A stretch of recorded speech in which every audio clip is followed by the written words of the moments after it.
بسم اللہ الرحمن الرحیم۔ محترم ناظرین، السلام علیکم ورحمۃ اللہ وبرکاتہ۔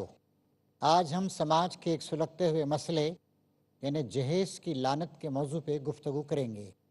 اللہ تعالیٰ نے قرآن مجید میں ارشاد فرمایا ہے کہ ہم نے تمہارے گھروں کو تمہارے لیے سکون کا ذریعہ بنایا۔ اسی طریقے سے اس نے یہ بھی ارشاد فرمایا ہے کہ یہ اللہ تعالیٰ کی نشانیوں میں سے ہے کہ اس نے تمہارے لیے تمہاری جنس سے تمہاری بیویاں بنائیں تاکہ تم ان کے پاس سکون حاصل کر سکو، اور تمہارے اور ان کے درمیان محبت اور ہمدردی پیدا کر دی۔ اس میں بہت ساری نشانیاں ہیں ان لوگوں کے لیے جو غور و فکر کرتے ہیں۔ یہ سورہ روم کی آیت۔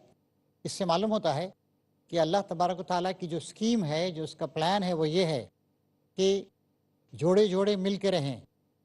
ہم جانتے ہیں کہ چھوٹے موٹے کیڑوں مکوڑوں، حشرات الارض اور اسی طریقے سے جو دیگر جانور ہیں، ان میں یہاں تک کہ نباتات میں بھی جوڑے ہیں، بلکہ اور تمام چیزوں میں بھی اللہ تعالیٰ نے جوڑے جوڑا بنایا ہے۔ مثال کے طور پر ہم جانتے ہیں کہ آکسیجن کچھ چیزوں کے ساتھ مل کر ایک نیا مخلوط چیز بناتی ہے۔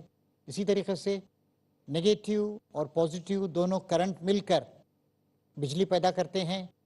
زمین و آسمان یہ گویا ایک جوڑا ہے۔ آگ اور پانی یہ ان کے اندر تضاد ہے، لیکن ایک دوسرے کی یہ ضد یا ایک جوڑا ہے۔ اور سب سے بڑی مخلوق اللہ تعالیٰ کے انسان، اس میں بھی اللہ تبارک و تعالیٰ نے جوڑے جوڑے پیدا کیا ہے۔ اور جیسے کہ یہ آیت میں نے آپ کے سامنے سورہ روم کی سنائی کہ یہ اللہ تعالیٰ کی قدرت کی ایک بہت بڑی نشانی ہے کہ اس نے مردوں اور عورتوں کو جوڑوں کی صورت میں پیدا کیا ہے۔ کہا جاتا ہے کہ marriages are made in heaven, رشتے، انسانی رشتے، شوہر و بیوی کے رشتے، یہ گویا آسمان پہ اللہ تعالیٰ کے ہاں طے پاتے ہیں۔ لیکن آج ہم دیکھ رہے ہیں کہ لوگوں کی شادیاں وقت پہ نہیں ہوتی ہیں۔ اس کی کئی وجوہات ہیں۔ اس کی ایک وجہ یہ بھی ہے کہ آج معاشی جدوجہد یہ بہت زیادہ تیز ہو گئی ہے۔ آج لوگ ایک دوسرے کے ساتھ بہت زیادہ کمپٹیشن میں مصروف ہیں، مادہ پرستی بہت زیادہ ہو گئی ہے۔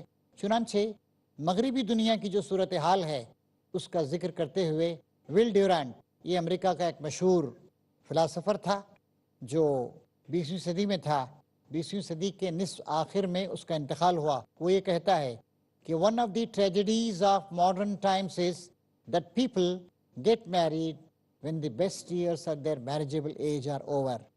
آج کے دور کا ایک المیہ ایک بہت بڑا یہ ہے کہ آج لوگ اس وقت شادی کرتے ہیں جب ان کی شادی شدہ طریقے سے گزارنے کی زندگی کے بہترین سال ختم ہو چکے ہوتے ہیں۔ ہمیں دیکھتے ہیں کہ مسلم معاشرے میں بھی اس مادہ پرستی کا اثر ہو رہا ہے، چنانچہ شادیاں وقت پہ نہیں ہو رہی ہیں۔ ایک بہت بڑی وجہ ہم نے خود پیدا کی ہے، وہ یہ ہے کہ جہیز کا مطالبہ یا عورت کے پاس کچھ پیسوں کا مطالبہ، اس کی وجہ سے شادیاں بہت تاخیر کا شکار ہوتی جا رہی ہیں، بلکہ ہزاروں نہیں لاکھوں لڑکیاں ایسی ہیں جو شادی سے محروم بیٹھی۔ اسلام نے اس کے مقابلے میں ہمیں ایک دوسرا معیار پیش کیا ہے۔ فرمایا نبی کریم صلی اللہ علیہ وسلم نے عورت سے 4 بنیادوں پر شادی کی جاتی ہے: اس کی دولت، اس کا حسن اور خوبصورتی، اس کا حسب نسب یعنی خاندان، کس خاندان سے، کن ماں باپ دادا سے تعلق رکھتی ہے وہ، اور چوتھی بات یہ کہ اس کی دینداری۔ نبی کریم صلی اللہ علیہ وسلم نے امت مسلمہ کے نوجوانوں کو نصیحت کرتے ہوئے کہا کہ اللہ تبارک و تعالیٰ تمہارا بھلا کرے، تم اس عورت کا انتخاب کرو جس کے اندر دینداری ہو، جس کے اندر اچھی سیرت ہو۔ لیکن جب ہم نے اس معیار کو بدل دیا اور شادی کو ہم نے حصول معیشت کا یا حصول دولت کا ذریعہ بنایا، تو نتیجہ یہ ہوا کہ شادی بہت مشکل ہو گئی۔ چنانچہ آج کل ہم جانتے ہیں کہ شادیوں میں بڑی فضول خرچیاں کی جاتی ہیں۔ ابھی کچھ عرصے پہلے کی بات ہے کہ مغربی یو پی کے ایک مقام پر ایک صاحب نے، جو بہت بڑے دولت مند آدمی ہیں، انہوں نے اپنی 2 بچیوں کی شادی کی۔ ایک بچی کی شادی انہوں نے کی تو اس بچی کو، حالانکہ 100-200 کلومیٹر کا فاصلہ تھا، ہیلی کاپٹر پہ بٹھا کے رخصت کیا، اور ایک دوسری بچی کی شادی کی اسی وقت تو انہوں نے اپنی بچی کو ہاتھی پر بٹھا کر رخصت کیا۔ ہیلی کاپٹر کا کرایہ تقریباً 4 لاکھ روپے ہوا۔ آپ ذرا سوچئے یہ کتنی بڑی فضول خرچی ہے، کیسی نامعقول چیز ہے یہ۔ اور اس سے ظاہر ہے کہ شوہر و بیوی کے تعلقات کچھ اچھے تو نہیں ہو گئے، عورت کی اہمیت کچھ بڑھ تو نہیں گئی۔ یہ 4 لاکھ روپے، اس سے آپ ایک پرائمری اسکول قائم کر سکتے ہیں، یہ 4 لاکھ روپے، اس سے آپ کئی سو لڑکیوں کی شادیاں کر سکتے ہیں۔ تو یہ نام و نمود کے حصول کرنے کی بات یا فخر و غرور کا رویہ، یہ نمائش، یہ سب کے سب بالکل غیر اسلامی چیزیں ہیں۔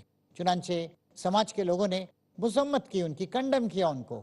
ظاہر ہے کہ آدمی اپنی دولت کی نمائش کے لیے اس طرح کی حرکتیں کرے، تو وہ لوگ جن کی بچیاں بیٹھی ہوئی ہیں، جو لوگ غربت کا شکار ہیں، جن کے سروں پر ایک چھت تک نہیں ہے، جو جھونپڑیوں میں زندگی گزار رہے ہیں، جو اپنے امراض کا علاج نہیں کر سکتے ہیں، جو ایڑیاں رگڑ رگڑ کے مر رہے ہیں، ان کو دکھ ہوگا، ان کو تکلیف ہوگی، اور ان کی دعائیں نہیں بلکہ ان کی بد دعائیں ایسے لوگوں کو حاصل ہوں گی۔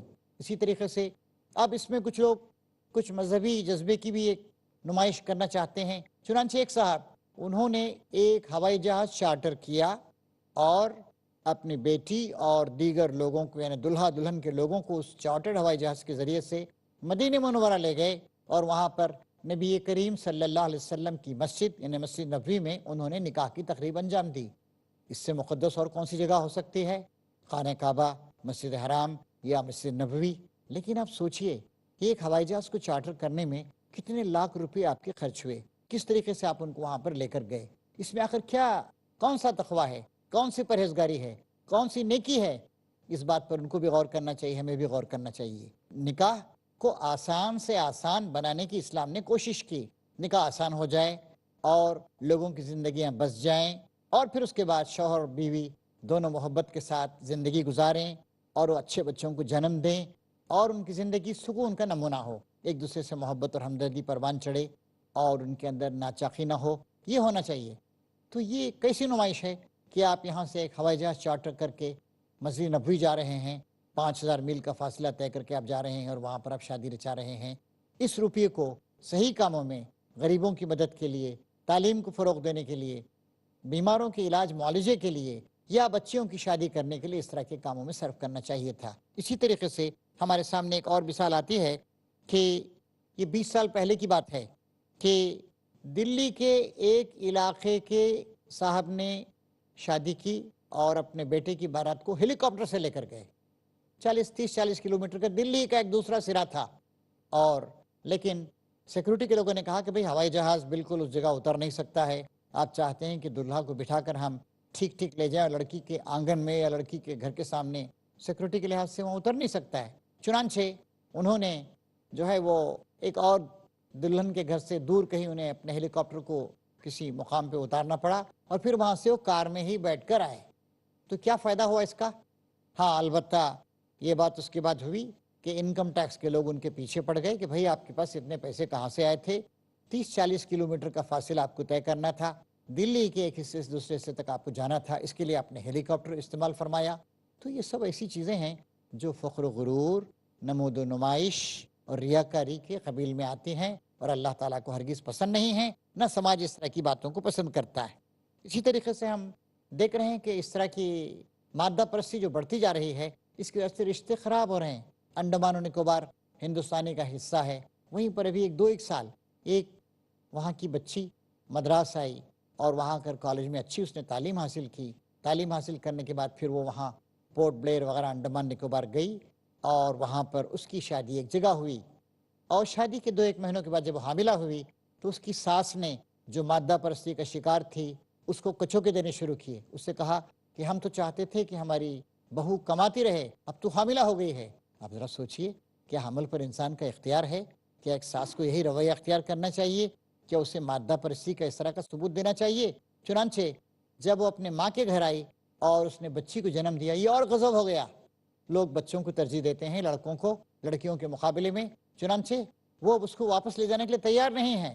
ساس کہہ رہی ہے کہ ہم نے تجھے اس لیے کماؤ لڑکی کی طرح، کماؤ بہو کی طرح ہم نے تجھے بلایا تھا، لیکن اب تو کما نہیں سکتی، اب تو اپنی بچی کی خدمت میں، اس کی پرورش میں لگ جائے گی، لہٰذا ہم اپنے بچے کی اور جگہ شادی کر دیں گے۔ کیسی بدترین چیز، کیسا ظلم ہے! لڑکیاں پس رہی ہیں، لڑکیاں مصیبتوں کا شکار ہیں۔ اسی طریقے سے ایک اور تمل ناڈو ایک ریاست ہے، وہاں پر ایک بہت ہی مشہور بستی ہے مسلمانوں کی، اور اس کی دینداری وغیرہ کا بہت چرچا رہتا ہے۔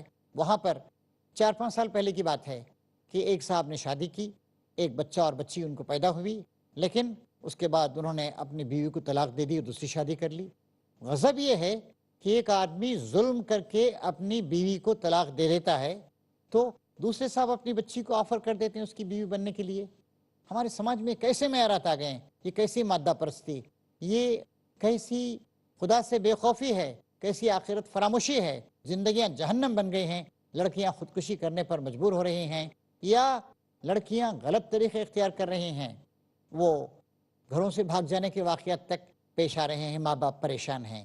تو لہٰذا یہ بات بہت ہی ضروری ہے کہ ہم اس مادہ پرستی کو ختم کریں, ہم دوبارہ اللہ تعالیٰ کی طرف لوٹیں. اور وہ جو بات ہمیں بتائی گئی ہے کہ شادی بیاہ یہ اس لیے ہوتی ہے تاکہ شوہر و بیوی کے تعلقات اچھے ہوں اور ان کے درمیان محبت اور ہمدردی ہو, وہ ایک دوسرے کے شریک و سہیم ہوں, وہ ایک دوسرے کے غمخوار ہوں. اس طرح کی جو زندگی ہوتی ہے, چاہے وہ جھونپڑی میں ہی کیوں نہ گزاری جائے, کھپریل کے گھر میں ہی کیوں نہ گزاری جائے, اس کے اندر اخلاص ہوتا ہے, محبت ہوتی ہے, اللہ تعالیٰ کی رحمتیں بھی ایسے لوگوں کو حاصل ہوتی ہیں. نبی کریم صلی اللہ علیہ وسلم نے دعا کی تھی, اے اللہ مجھے مسکینی کی حالت میں زندہ رکھ اور میری موت بھی مسکینی کی حالت میں ہی آئے اور قیامت میں مسکینوں کے ساتھ میرا حشر کر. اس سے معلوم ہوتا ہے کہ یہ مال و دولت دنیا یا شان و شوکت, یہ نمائش, یہ کوئی اچھی چیز نہیں ہے اور اس کی وجہ سے بہت ساری مصیبتیں پیدا ہو رہی ہیں. یہاں تک اب صورتحال پیدا ہو گئی ہے کہ لڑکیوں کو قتل کیا جا رہا ہے, لڑکیوں کو زندہ جلایا جا رہا ہے اور یہ مسئلہ ہندوستان میں بہت ہی شرمناک حد تک بڑھتا چلا جا رہا ہے. لہٰذا یہ مسلم سماج کی ذمہ داری ہے کہ ان معیارات کو بدلے اور اللہ تعالیٰ کا اور اللہ کے رسول کا دیا ہوا جو معیار ہے, جو خدائی معیار ہے, جو آسمانی معیار ہے, جو انسانی معیار ہے, جو ہمدردی و شرافت کا معیار ہے, اس کو اپنائے.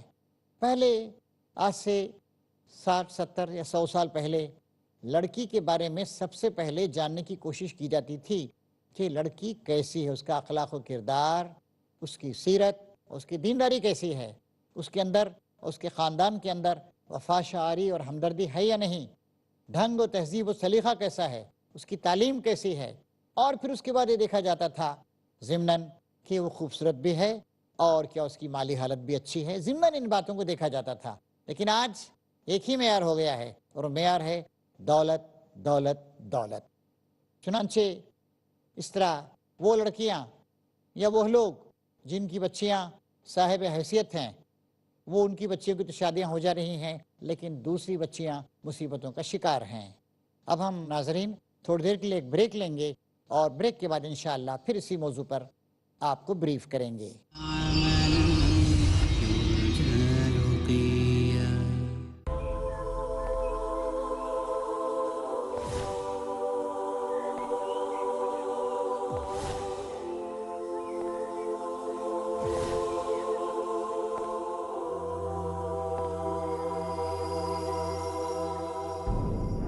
زلزلے ہیں, بجلیاں ہیں, قحط ہیں, آلام ہیں, کیسی کیسی دخترانے مادر ایام ہیں. انسانیت کی دکھتی پیٹھ کو اسلام کی دیوار ہی سہارا دے سکتی. زندگی کے سفر میں اگر آپ الجھنوں کے شکار ہیں تو دیکھیے ہمارا پروگرام الجھنیں صرف پیس ٹی وی پر.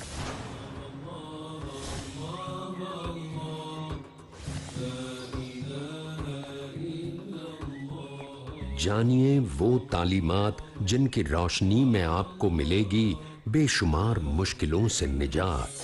الجھنے کل رات 11:30 بجے اور دوبارہ دوپہر 12:30 بجے انڈیا میں پیس ٹی وی اردو پر.